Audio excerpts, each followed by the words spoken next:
அனைவருக்கும் வணக்கம். நம்ம இப்போ பார்க்க போகிறது 6ஆம் வகுப்பு பருவம் 3ல் உள்ள 2வது பாடம் லைன் பை லைன் கொஸ்டின் பார்க்க போகிறோம். முதல் பாடம் பராபர கண்ணி. அற இலக்கியங்கள் கூறும் கருத்துக்களை கடைபிடித்து வாழ்வதே சிறந்த வாழ்வு.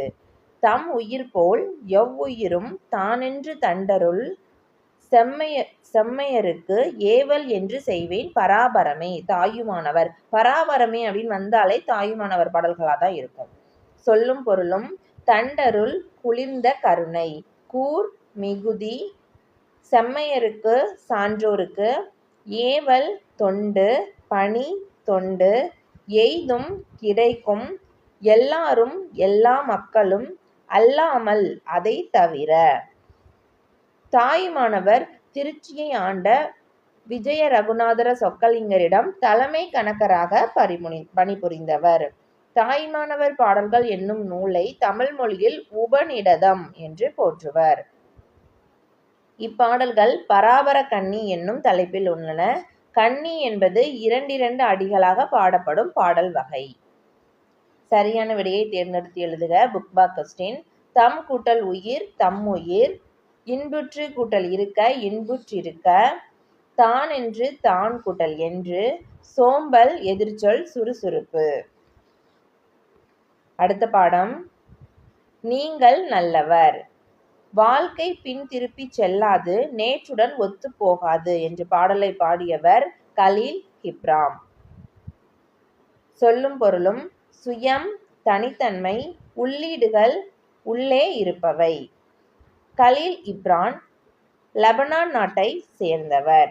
கலீல் இப்ரான் கவிஞர், புதின ஆசிரியர், கட்டுரை ஆசிரியர், ஓவியர் என பன்முக ஆற்றல் கொண்டவர்.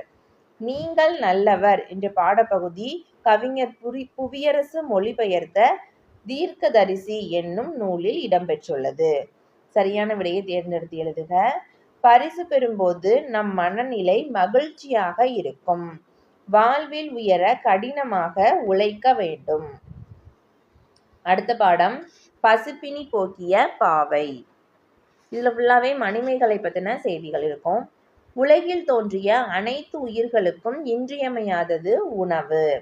தனி ஒருவனுக்கு உணவில்லையெனில் ஜகத்தினை அழித்திடுவோம் என்று பாடியவர் பாரதியார்.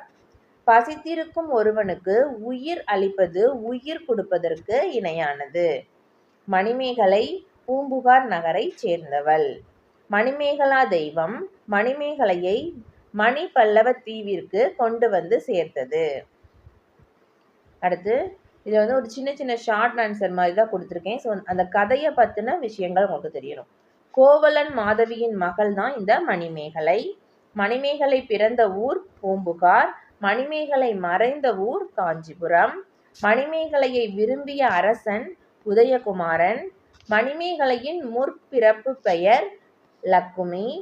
மணிமேகலையின் தோழி சுதமதி. புத்த சமய ஆண் துறவி அரவண அடிகள்.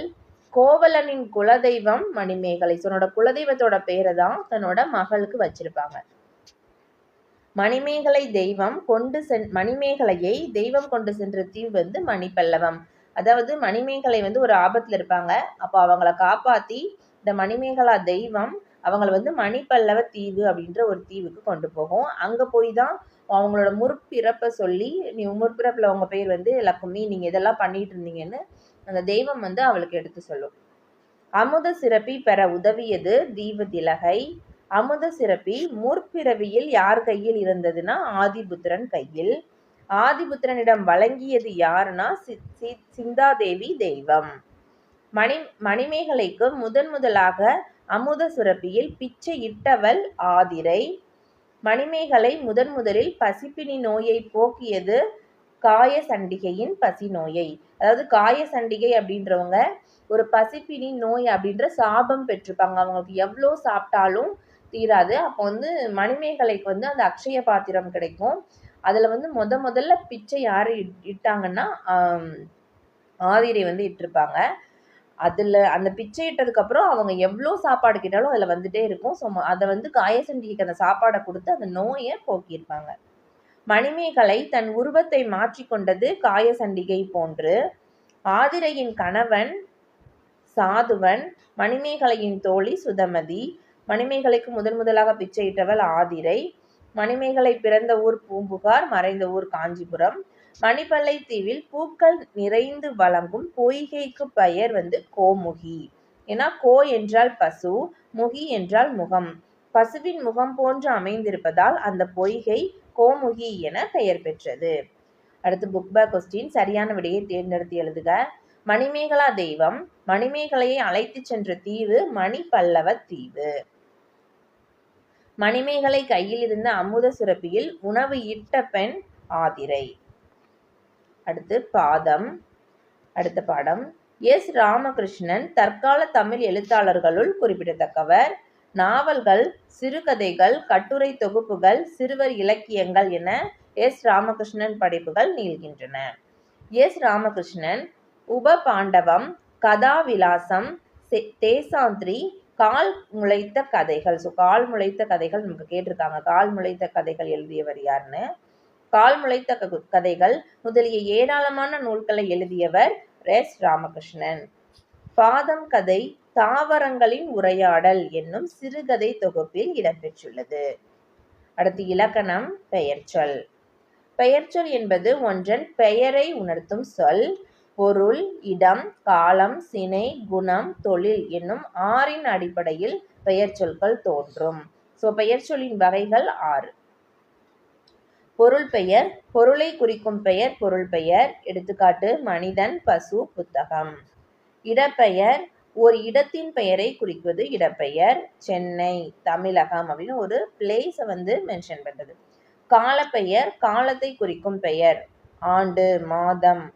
சினை பெயர், பொருளின் உறுப்பை குறிக்கும் பெயர். அது பொருளோட உறுப்பா இருக்கலாம், அதாவது நம்ம மனிதர்களோட உறுப்பா இருக்கலாம், இல்ல விலங்குகளோட உறுப்பா இருக்கலாம், அப்படி இல்லைன்னா மரம் செடி கொடிகளோட உறுப்பாகவும் இருக்கலாம்.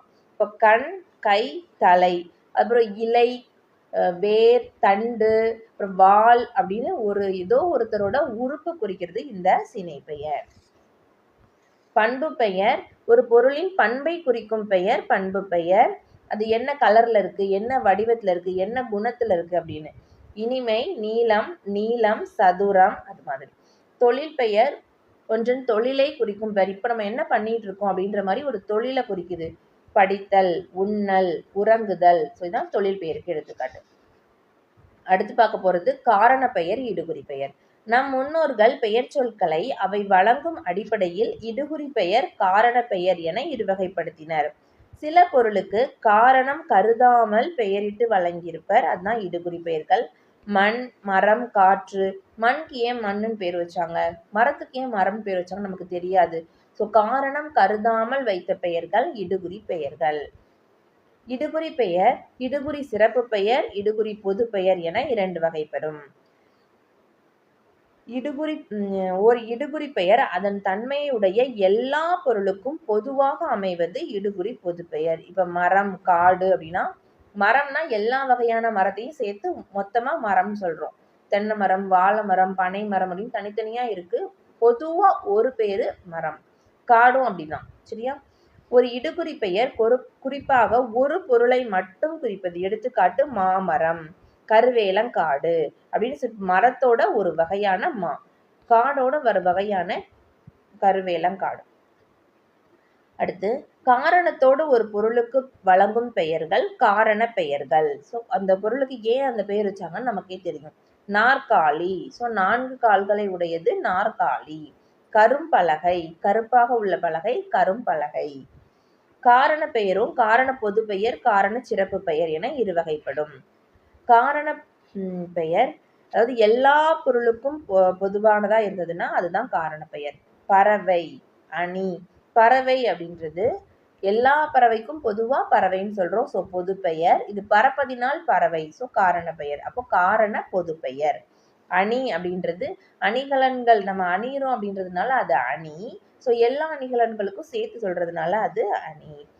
அடுத்து ஒன்றை மட்டும் குறிப்பதுதான் என்னதுன்னா காரண சிறப்பு பெயர். எடுத்துக்காட்டு வளையல். வளையல் அப்படின்றது ஒரு அணிகலன்ல ஒரு வகை.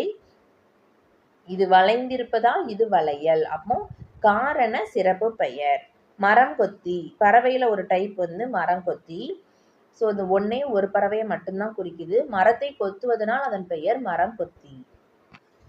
அடுத்து புக் பேக் கொஸ்டின். சரியான விடையை தேர்ந்தெடுத்து எழுதுக. இடுகுறி பெயரை வட்டமிடுக.